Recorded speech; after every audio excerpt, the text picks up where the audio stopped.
tunajua tunakwenda kuziendeleza. Tunazo hata shule tutakwenda kuziongeza. Yaani mpaka hapa nilipo mwenyekiti, labda nikuibie siri. Hapa nilipo sasa hivi kabla tujapiga kura, ninayo shule ya msingi moja nimeishikilia, sijajua nitaiweka mtaa gani.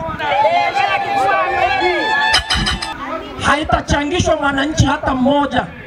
Na sababu hata unavyojua kwa mitahara ya elimu tulionayo kwa sasa, kuna elimu inaitwa ya amali.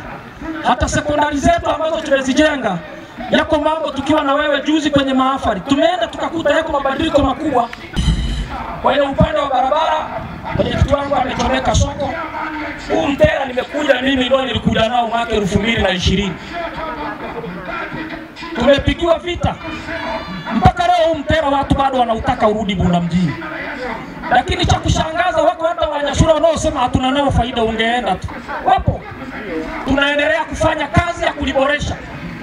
Na tulikufanya maandiko kwa ajili ya kutengeneza sehemu ya hili eneo kwa juu, kupata kujenga soko kubwa, na wananchi wetu wanaendelea kupata mahitaji. Hapo vipi? Hiyo kazi Kiboko anaiweza.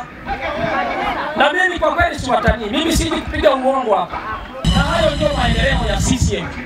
Mheshimiwa Mwenyekiti, tumefanya ukarabati wa shule za msingi na kujenga shule mpya, yote yanajulikana.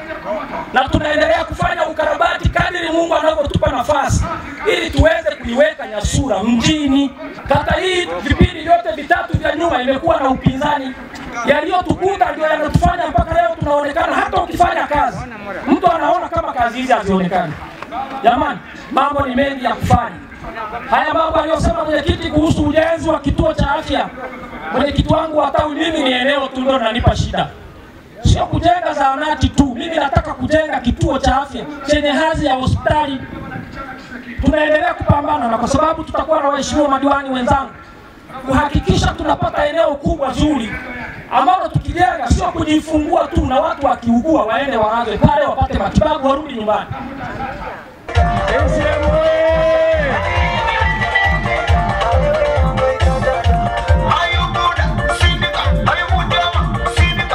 Unataka mtu wa kukuwakilisha pale, kukuunganisha na DC. Kiboko yuko wapi? Asipofanya Masoro, si ndio? Kama utaki kumsikiliza basi usimtumie, si ndio? Sisi wote tuliofika hapa si tuna kazi zetu, lakini kwa sababu tunampenda Kiboko diwani wetu, tunaitaka kumuongeza miaka 5. Ndio maana unaona tuko hapa. Watu wengi sana hawajui maana ya mwakilishi. Wanadhani kwa kuwa Kiboko ni diwani, sasa kazi yake ni kutuletea mchele nyumbani, kazi yake ni kutuletea unga.